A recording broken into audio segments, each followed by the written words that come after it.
नैना के कोर तोहर लागो तलवार गे नाचे छपेन ही बॉडी सूट सलवार गे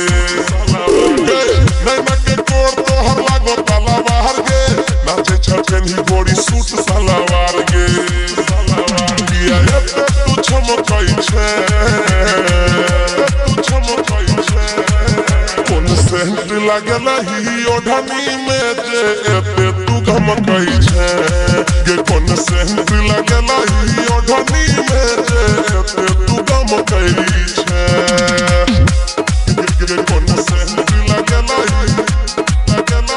ओढ़नी में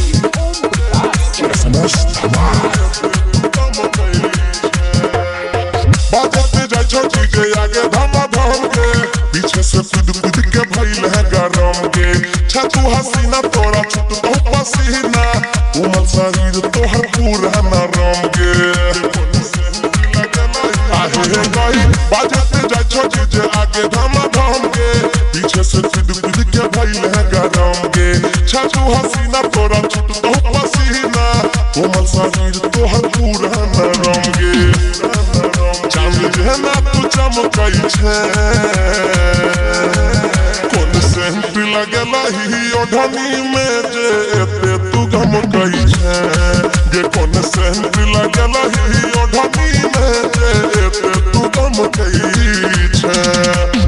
तू गमकाई छे गे कोन सेंट लगला ही ओढ़नी और सुन नचले तनी रसलपुरिया के साथ में मौका में मिल तो फिर कोनो बारात में मिल दोगे मजा तोरा पूरा भरपूर गे अजय अलबेला राजा माझी के जात में